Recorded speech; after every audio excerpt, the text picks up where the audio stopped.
सब network crime world को subscribe करें, बेल आइकन दबाएं और अपडेट पाएं।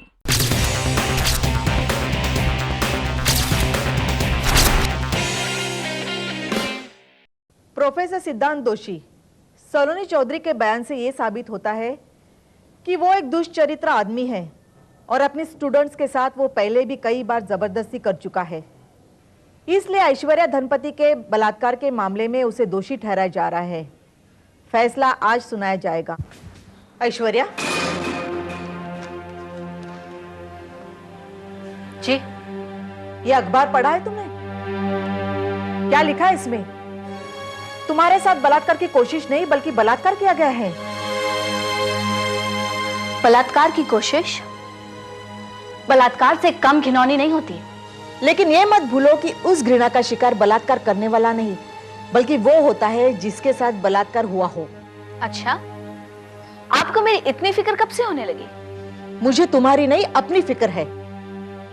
मेरी सोसाइटी में जो बदनामी हो रही है उसकी फिक्र है। To hell with your society. मुझे आपकी सोसाइटी की नहीं, अपनी सेल्फ रिस्पेक्ट की परवाह है। समझिए आप?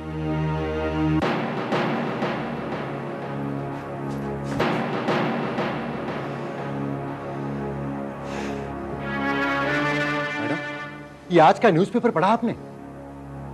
हमें तो इस अखबार पर मानहानि का दावा ठोकना चाहिए। इन्होंने तो ऐसे छापा है जैसे बेबी का सचमुच रेप हो गया हो।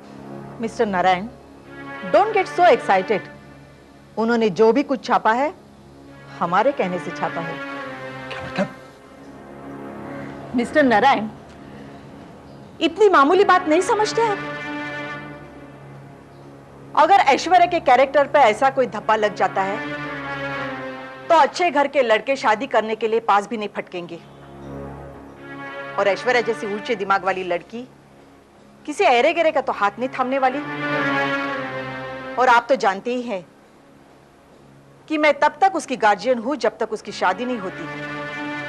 और आज के बाद उसके शादी के चांसेस तो खत्म हो जाते हैं। देखो तो शक्ल से कितना शरीफ आदमी लगता है, हैं? शिक्षक नहीं, राक्षस है, राक्षस। ऐसे आदमी को तो फांसी होना चाहिए, फांसी।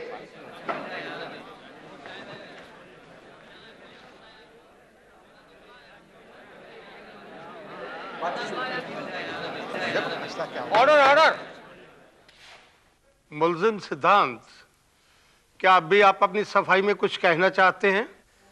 जज साहब, मैं तो सिर्फ इतना कहना चाहूंगा कि मैं बेगुनाह हूं और आज अगर कानून मुझे मुजरिम करार देता है तो इसमें हार मेरी नहीं, सच्चाई की है, इंसाफ की हार है। मुझे इस बात का दुख नहीं कि मेरे स्टूडेंट ने मुझ पर झूठा इल्जाम लगाया। बस अफसोस है कि मैं उन्हें अच्छी तालीम नहीं दे पाया,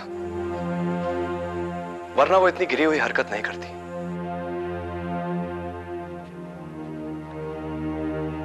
मिस सलोनी चौधरी के बयानात को मद्देनजर रखते हुए अदालत इस नतीजे पर पहुंची है कि ऐश्वर्या धनपति का लगाया हुआ इल्जाम सच्चा है।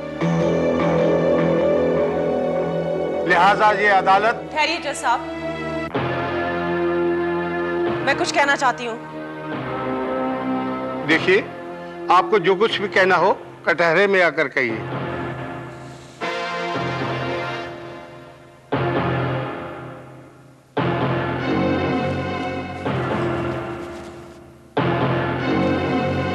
ये सच है जज साहब, मैंने प्रोफेसर सिद्धांत के खिलाफ गवाही दी है क्योंकि मेरा मकसद उन्हें सजा दिलवाना था। लेकिन उनका जुर्म वो नहीं जो अदालत समझ रही है, उनका जुर्म कुछ और है। साफ साफ बताइए, आप कहना क्या चाहती हैं? मैं अदालत को सच्चाई बताना चाहती हूँ।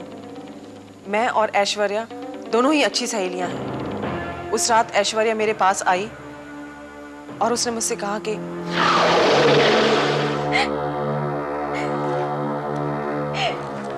ऐश, क्या बात है? तू इस वक्त यहाँ पर? सब ठीक ठाक तो है ना? अरे बाबा, तू कुछ बोलती क्यों नहीं? क्या हुआ? किसी ने कुछ कहा? मुझे बता। सलोनी, मुझे तेरी मदद की जरूरत है। मदद? अरे बाबा, तेरे लिए तो मेरी जान भी हाजिर है। तूने इतने एहसान जो किए हैं मुझ पर, तो समझ लो उन एहसानों का कर्ज चुकाने का वक्त आ गया है। अच्छा ठीक है, पर बताओ तो सही क्या हुआ।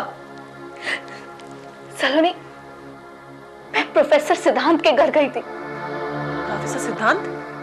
हाँ, मैंने उनके सामने अपने प्यार का इजहार कर दिया और पता है जवाब में उन्होंने क्या दिया? एक थप्पड़। थप्पड़? हाँ, आज तक मुझे मारने की किसी की हिम्मत नहीं हुई और उस 2 टके के प्रोफेसर ने ना ही मुझे मारा बल्कि घर से बेइज्जत करके निकाल दिया। मैं उस अपमान की आग में जल रही हूँ। मैं उसे सबक सिखाना चाहती हूँ। उसने सिर्फ तेरा ही अपमान नहीं किया ऐश, इसी तरह वो एक बार मेरे भी प्यार को ठुकरा चुका है। पता नहीं वो अपने आप को क्या समझता है। मैं भी कब से अपनी बेइज्जती का बदला लेने के लिए तड़प रही हूँ। तो सलोनी, समझ लो कि बदला लेने का वक्त आ गया है। उसने हमारी बेइज्जती की है। हम उसे ऐसा जलील करेंगे कि वो किसी को मुंह दिखाने लायक नहीं रहेगा। लेकिन उसके लिए मुझे तेरे साथ की जरूरत है। बोल, तुझे मंजूर है? हाँ मंजूर है, लेकिन इसके लिए मुझे क्या करना होगा? तो मैं ये कह रहा था कि मैं चैप्टर समझने के बहाने प्रोफेसर सिद्धांत के घर पहुंची और मौके का इंतजार करने लगी। सलोनी, क्या बात है, तुम्हारा आज पढ़ाई में ध्यान नहीं? बिल्कुल नहीं सर, ऐसे वो एक गिलास पानी मिल जाता तो। हाँ हाँ, अभी लाया। सर आप मुझे बता दीजिए, मैं खुद ले आऊंगी। ये दाहिने में फ्रिज है। Thank you.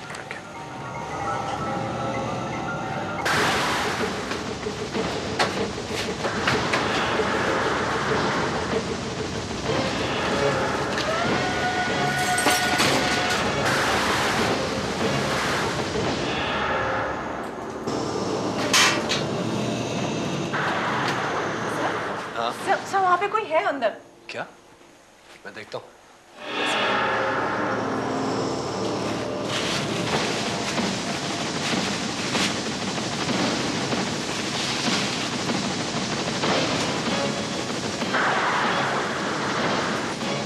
Saloni? Ji sir. वहाँ तो कोई भी नहीं है। सर पता नहीं, सर शायद मेरी तबीयत ठीक नहीं है, मुझे घर जाना चाहिए, घर जाके आराम करना चाहिए। सर मैं कल आऊंगी। हाँ, कल मुझे एक फोन कर लेना, अगर मैं फ्री रहा तो तुम्हें चैप्टर समझा दूंगा। Okay sir bye. Good night.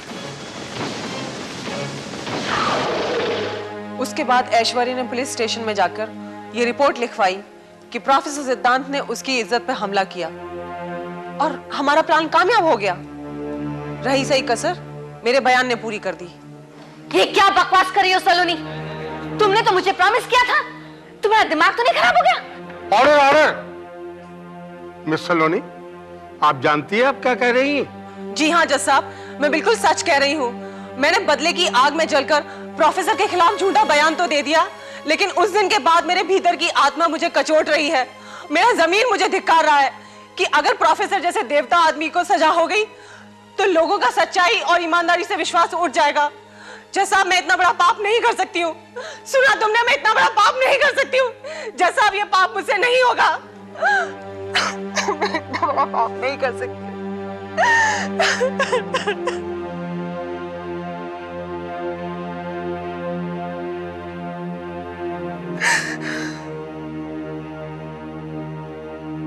Miss सलोनी चौधरी के असलियत बताने के बाद अदालत इस नतीजे पर पहुंची है कि ऐश्वर्य धनपति का लगाया हुआ इल्जाम सरासर बेबुनियाद है। लिहाजा ये अदालत सिद्धांत को बाइज्जत बरी करने का हुक्म देती है।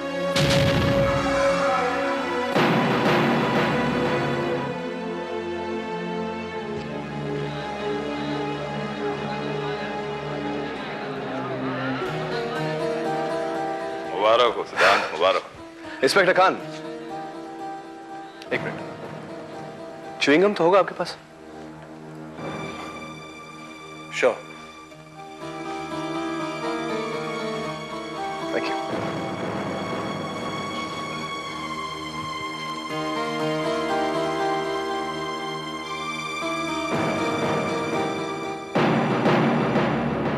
मैंने कभी सोचा भी नहीं था कि ऐश्वर्या इतनी गिरी हुई हरकत करेगी। उसे ये नहीं पता कि उसने अपने कैरेक्टर पे इतना बड़ा धब्बा लगा लिया है जिसे वो जिंदगी भर मिटा नहीं पाएगी। आप बिल्कुल ठीक कह रही हैं मैडम। केस हारने के बाद वाकई बेबी को नुकसान होगा, लेकिन नुकसान तो हमें भी होगा मैडम। क्या मतलब?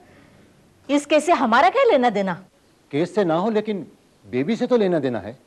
आप उसकी गार्डियन हैं और उसके अच्छे बुरे की जिम्मेवारी आप पर भी तो आएगी मैडम। मिस्टर नारायण, आप कहना क्या चाहते हैं? ये देखिए। क्या है ये? प्रोफेसर सिद्धांत के वकील ने हम लोगों को नोटिस भेजा है। वो कोर्ट में हम लोगों पर मानहानि का दावा करने वाला है, और वो भी 3 करोड़ का।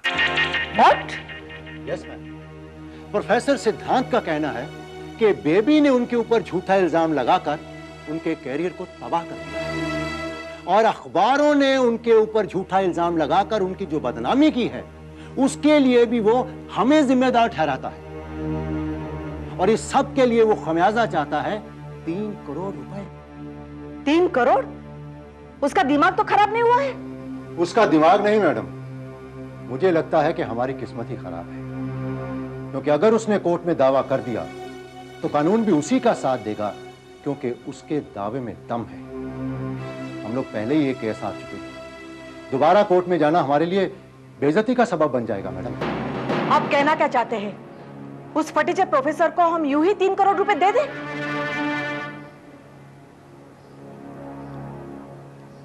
आई थिंक मैडम के खमियाजा तो हम लोगों को भुगतना ही पड़ेगा। हरगिज नहीं, प्रोफेसर अपनी औकात भूल चुका है। मिस्टर नारायण, आप उसके पास जाइए और कहिए कि हम उसे मिलना चाहते हैं। मैडम, मुझे नहीं लगता कि वो प्रोफेसर झुकेगा।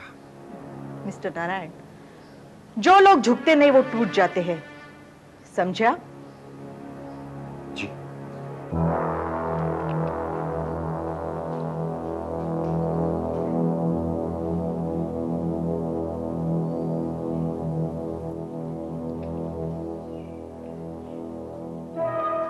सर, केस कुछ समझ में नहीं आ रहा। कल से ऐसे टाइम पर च्युइंगम खाना बहुत जरूरी है। सर, क्या आपको नहीं लगता कि हमारी सारी मेहनत पर पानी फिर गया? हमने प्रोफेसर सिद्धांत के खिलाफ इतनी मजबूत केस तैयार की थी और वो साफ बच के निकल गया।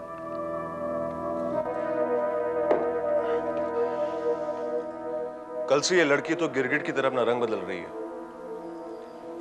पहली बार जब हमने इसे प्रोफेसर के फेवर में बयान देने के लिए बुलाया था तो इसने उल्टा प्रोफेसर को ही मुजरिम साबित कर दिया था, और दूसरी बार जब सिर्फ इसके बयान पर प्रोफेसर को सजा हो सकती थी तो इसने अपने बयान के साथ साथ सैंडल और ग्लास जैसे सबूतों को भी मिटा दिया। प्रोफेसर को फंसाने की वजह तो समझ में आती है सर, मगर प्रोफेसर को बचाने का कारण समझ में नहीं है। मैं भी वही सोच रहा हूं कल से।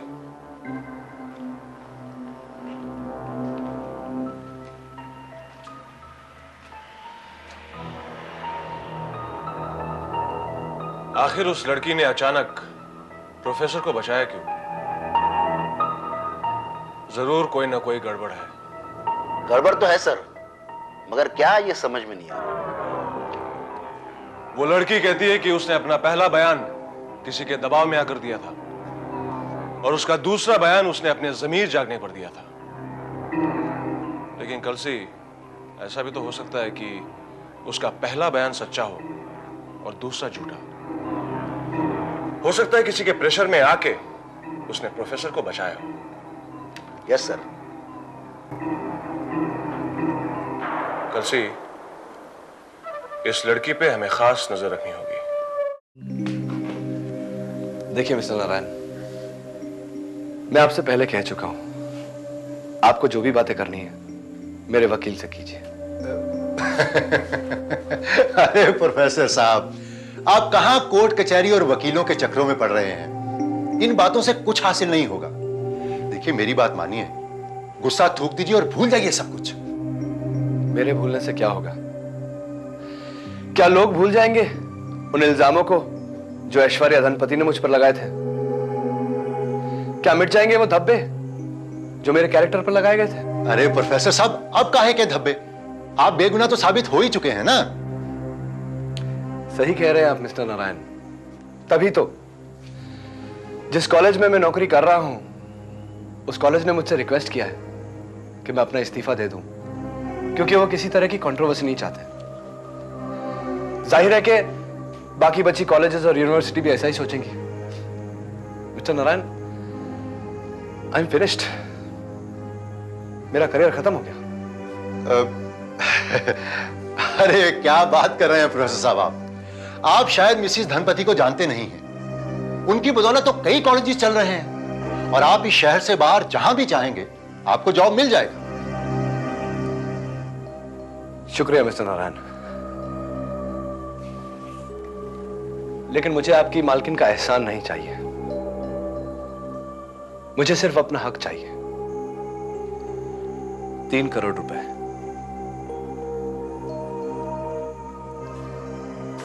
देखिए सिद्धांत जी, इस तरह से तो कोई नतीजा नहीं निकलेगा।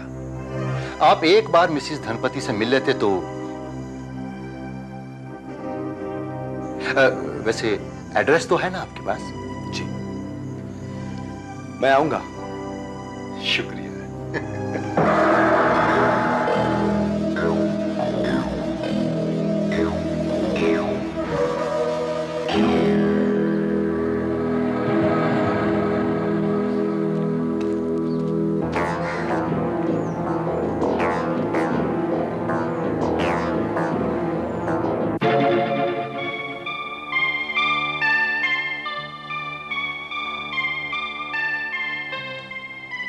आपको यकीन है मिस्टर नारायण, वो प्रोफेसर जरूर आएगा? जरूर आएगा मैम, और फिर मंजिल तक पहुंचने के लिए आसान रास्ता किसे अच्छा नहीं लगता। लीजिए, आ गए। Good evening Mister Dhanpati. Good evening. Oh, तो आप हो वो प्रोफेसर? जी, प्रोफेसर सिद्धांत। प्रोफेसर सिद्धांत, मुझे तुम में ऐसी कोई बात नजर नहीं आती जिससे मेरे बेटी को पागल कर दिया हो। मैडम, ये तो नजर नजर की बात है ना, माफ कीजिएगा, लेकिन आप में भी मुझे ऐसी कोई बात नजर नहीं आती जो शायद मिस्टर धनपति को नजर आएगा। प्रोफेसर, आप जानते हैं कि आप बात किससे कर रहे हैं? जी, एक ऐसी लड़की की मां से जिसकी नजर में ना अपनी इज्जत की कोई कीमत है और ना ही दूसरों की। आपकी नजर में आपकी इज्जत की कीमत है 3 करोड़, यही औकात है आपकी? जी नहीं मैडम, ये पैसे तो मैंने आपकी औकात देकर मांगे थे। 3 करोड़ में कितने जीरो होते पता भी है आपको? माना कि हमारी बेटी की वजह से आपके करियर पे असर पड़ा हो, लेकिन इतना भी नहीं जितना आप कह रहे हो। वैसे तो अब आप बेगुनाह भी साबित हो चुके हो। मैडम, शायद आप भूल रही हैं कि इतनी बदनामी होने के बाद कोई कॉलेज, कोई यूनिवर्सिटी मुझे अपॉइंट करने का रिस्क नहीं लेगा। मेरा करियर तो बिल्कुल खत्म ही हो गया ना। मान लिया, लेकिन जरा सोचिए, साल भर में कितना कमा लेते हो? लाख, सवा लाख? 30 साल के करियर में कितना कमा पाओगे? 30-35 लाख? और दावा कर रहे हो 3 करोड़ का? 3 करोड़? मैडम, शायद आपको नहीं पता कि एक शरीफ आदमी की कमाई सिर्फ रुपया नहीं होती। वो इज्जत, वो आदर, वो सम्मान जो वो अपने करियर में कमाता है, उसकी कीमत रुपयों में नहीं आकी जा सकती। वो सब हमें पता है। सीधे मतलब की बात कर लेते हैं। 50 लाख में मामला इधर ही खत्म कर देते हैं। ना आपको कोर्ट के चक्कर काटने पड़ेंगे, ना हमें। आप तो सीधा सौदेबाजी पर उतर आए। चलिए, 1-2 लाख क्यों, 1 करोड़ कम कर लेते हैं। 2 करोड़ में फैसला कर लें। मिस्टर सिद्धांत, वो रकम मांगिए जो आप बचा सकें और हम आपको दे सकें। 2 करोड़ बहुत बड़ी रकम होती है। मिस्टर नारायण, मुझे जितना कहना था मैं कह चुका हूं। अब फैसला आप लोगों के हाथ में है। मिस्टर नारायण जी, जो चेक हमने इनके लिए बनाया था वो इनको दे दीजिए, बाकी इनकी मर्जी। जी मैम। मिस्टर सिद्धांत, ये रहा 1 करोड़ का बीरर चेक। अगर ये सौदा आपको मंजूर नहीं है तो आप शौक से कोर्ट में जा सकते हैं। ठीक है, अगर आप लोगों ने फैसला कर ही लिया तो मुझे मंजूर है। Thank you.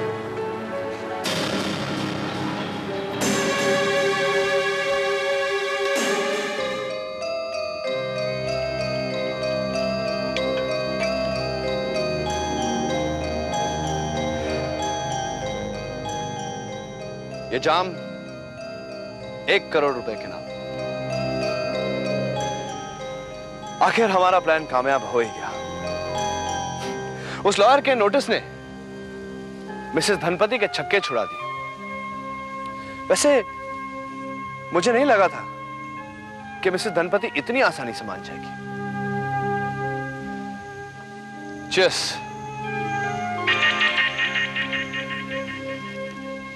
चीयर्स। वाकई क्या दिमाग पाया है तुमने।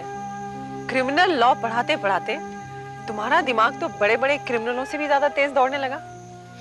क्या मास्टर प्लान बनाया है तुमने। उस सुषमा धनपति को तो कभी पता ही नहीं चलेगा कि उसके 1 करोड़ पाने के लिए हमने ये सब कुछ किया। लेकिन सलोनी, इस ड्रामे की सबसे अहम किरदार तो तुम ही थी। वाह, पहले बयान देकर मुझे फंसाया, फिर अपने ज़मीर की आवाज सुनकर मुझे बचाया। वेरी गुड, तुम वाकई मेरी स्टूडेंट होने के काबिल हो।